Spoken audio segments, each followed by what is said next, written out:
Illegal squatters in the Golden Highway affected me. I can say that the squatters have affected us from the point of view that since they've arrived, traffic, especially on the intersection of what's that main road? Vlakfontein.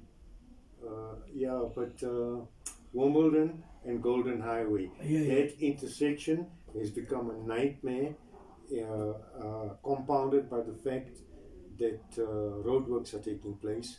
So it has just made traveling to and from where I used to work, which was Al Road, a lot more difficult. So that's the one thing I've noticed. And it must be nightmarish for them, especially in summer when it rains, because the area where they're living in, which I know is Univille, has got no tarred roads. When we were kids, it was already a nightmare when it rained. So I feel for the school kids going to school from there, because I've witnessed how they have to walk through mud with their clean uniforms to get to school. That I find atrocious, right? What I also am pretty surprised is I grew up in this area. I believe it or not, I grew up in Finetown, which is just this side. I know that in summer months this area rains a lot, and in winter it gets bitterly cold. We haven't experienced weather like we did when I was a kid. And that I recall on numerous occasions waking up and the dog's water bowl was frozen. So I have a suspicion that if we go back to weather of the late 70s, early 80s, that a lot of people are going to die of hypothermia. And if we have a lot of rain like we're having now, that cycle's coming back, you're going to find that especially children are going to suffer with chest problems, breathing problems, bronchial pneumonia, that type of thing, residing in squatters, right? That's what I've seen. It is evident by the fact that our local hospitals, when I broke my foot, we went to the local hospital inundated with people. You know what I mean? So all that. But then again, what do you expect when we only got 3-4 hospitals attending to a few 100,000 people? That's expected, right? How has this affected your electricity and water consumption? Okay, as we know, the government has tried to put in a new reservoir, which from what I've read was a total nightmare because the physics involved, they didn't seem to know about gravity and elevation. So the extra reservoir they put in to accommodate all these people getting water has been a nightmare. That I can't blame on the squatters. That is the government's incompetence. Apparently, they're working on resolving the issue of getting gravity to feed the one, because apparently they're now using pumps to feed the other system. I find that certain afternoons water pressure is dropped, but I must be honest, water is a human right issue. So people must have water. I'm not saying that I pay for water, I'm entitled to water, everyone should have water.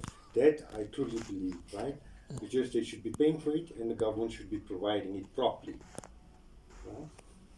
What about the security and safety in your area as now you are surrounded by squatters? Are you recording or what? No, not yet. He's still thinking about it. Suki coffee, but Yeah, it's all coffee fine. tea. Yeah. You want something to drink? No, I'm okay. You sure? Sure. Don't be Tea, shy. coffee, A glass of water then. water, Yeah. or juice or something. Coffee. No, just water. Water, okay. What about the security and safety in your area as now you're surrounded by squatters? As you can see, we've gated our community, so that in a way does help and assist with security. In all fairness, and I do not want to sound xenophobic here, but I'm not so concerned about the South African squatters. I'm more concerned about the foreign nationals. In that, for one, I have a communication problem with them. In that, I find they don't speak English or Afrikaans, and in many cases they don't even speak proper Bantu languages. So we can't. I find it's very difficult to communicate with them. I'm not too concerned about safety and security in that. So far, I see the people are pretty civil. The only problem with regard to safety I have is the amount of pedestrians late night on the road wearing dark clothing. I mean, irrespective whether they're foreign nationals or local people, I don't want to be bumping children. It has a psychological, traumatic effect on you, you know what I mean? It doesn't matter, you don't want to kill a child. And that's my concern, in that they don't obey the rules of the road. You'll find them not walking on the pavement, they're walking on the road, you know what I mean? And that's my biggest concern. I don't want to be knocking any children, irrespective of what color or what they are. What about the value of your house if you decide to sell one day? In all fairness, that's a good question, right? In that I don't believe the environment or the immediate vicinity devalues your property that much. If you maintain and you look after your house and your property, it will always withhold its value and appreciate. If you get the attitude that, oh no, we've got too many squatters in that now, and you allow your house to go into neglect, the value will drop. But people who maintain their houses, the value still holds. That has no impact on the value of your house. What you must also take into account, and this is a fact, black people in the past, especially in the apartheid era, were restricted to locaties and so forth. They were not allowed to just go and reside anywhere. Now that that Group Areas Act has been abandoned and people can live wherever the hell they wish, you find that a lot of black people do aspire. For example, yourself. Your mom brought you here. Why? Because the schooling, everything is better. You know what I mean? And I have no gripe with that. If people can afford to, they will move to better areas and communities, especially when they have young children and they want to get them out of that tsotsi mentality. You know what I mean? I got no gripe with that, because me as an Indian, I transpire and hope that for my own children too. So I can't hold it against other people if they transpire to want to have it for their kids too. And attending local community meetings and that, one thing I've noticed with the majority of the black people, when asked why they moved to this area, the number one reason most black people move there is because of the schooling. They truly believe that the schooling in their black locaties is not up to standard.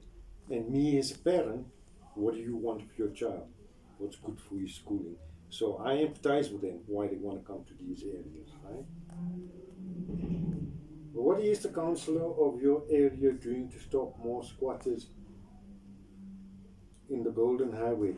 Okay, right now I'm going to ask Joe a question. Joe, our councillor here, is she EFF or ANC? I think it's ANC. Oh, okay. Pushileto, what? Pushileto or something. That's Yeah. our council.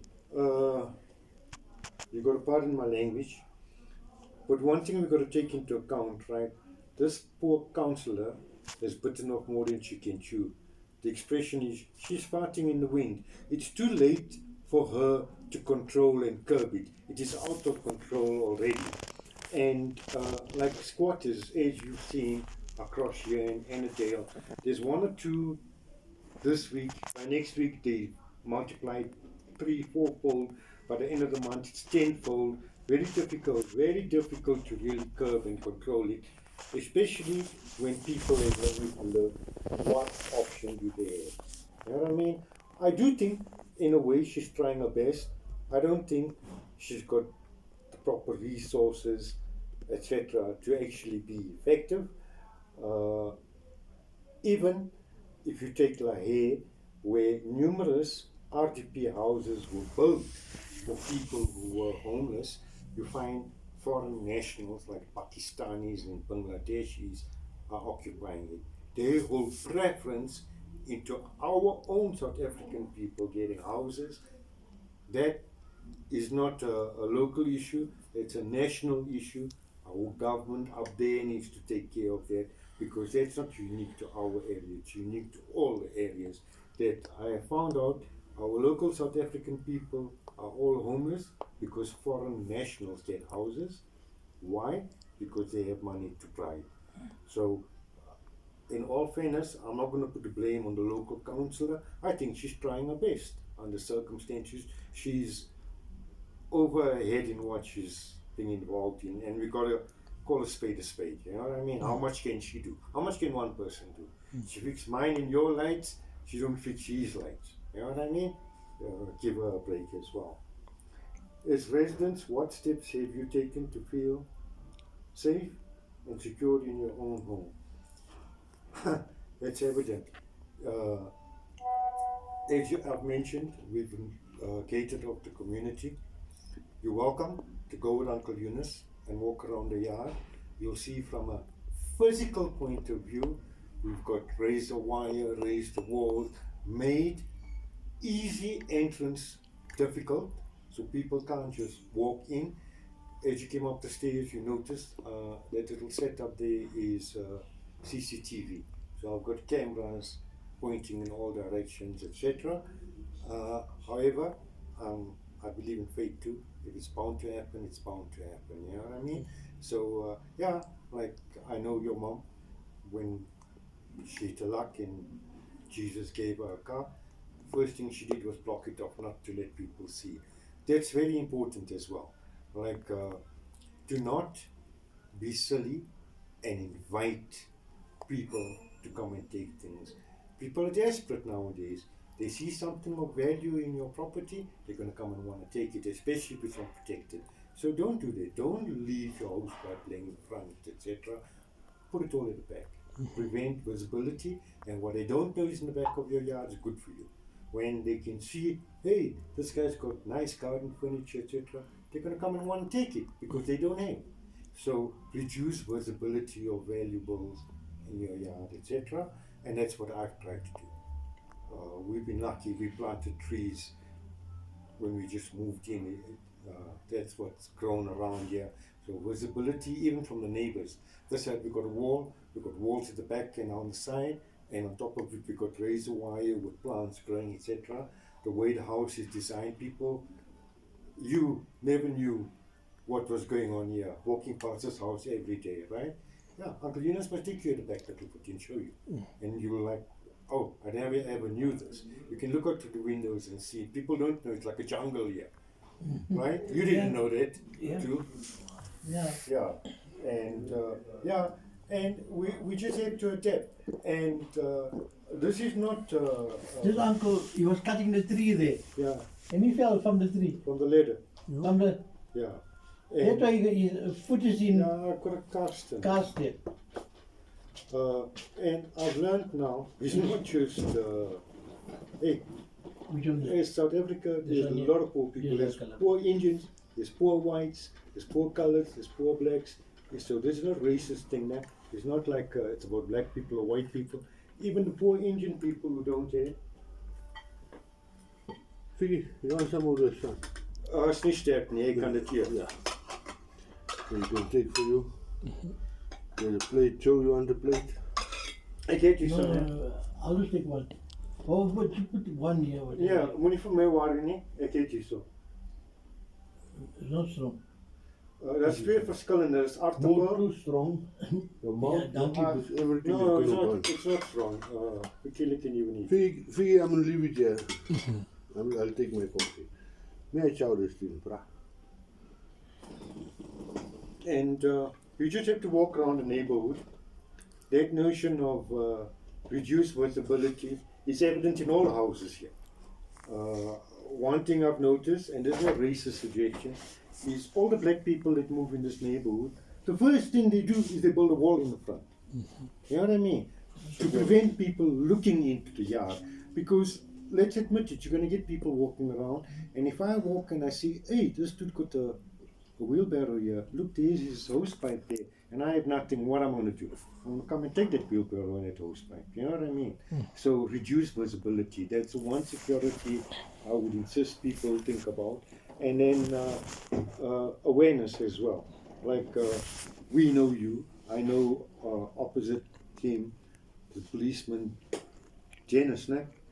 These two ladies as well. The ones like you, big size, and the ones small again. I now know them walking up and down, so we're aware that, hey, it's Desmond's ladies, no one must make nonsense with them, you know what I mean? So we know, hey, that kid stays in the neighborhood. We see a stranger, we look at him suspiciously, what's he up to? Are you recording this? Yes. Oh, okay, no, good. So be aware, like, you know, I'm going to be honest with you. 30 years ago when I was a young man, I never even looked at people, you know what I mean? I never even bothered. Now I've become aware, hey, it's important, you know what I mean? Look and be aware, like, you know? So especially after I met these two, I've become aware of the people in the neighborhood. I have to accept your mom is part of the neighborhood. Down the road is Uncle Patrick and that. I now not only know your mom and her cars, I know Patrick and his cars too, etc., etc. You know what I mean? Because if I see him on the road or your mom on the road, I need to know, hey, that's Judy, she's in trouble, let me help her or whatever. And I never used to do that before.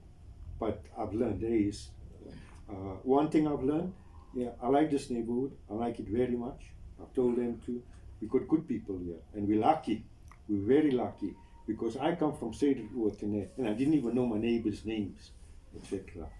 If I heard people screaming there, I never looked over the wall, and here things are different. People care, and that's so rare in our world today.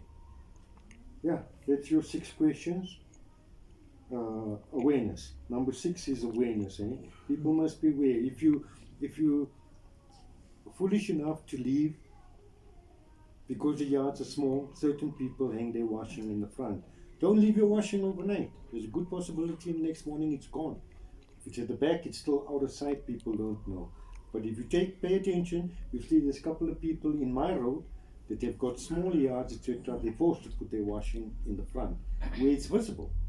And today, they steal your jeans, 2,000 rand down the drain. You know what I mean? So be aware, it gets late and dark, take your washing off. Put it up again the next morning if it's not dry, etc.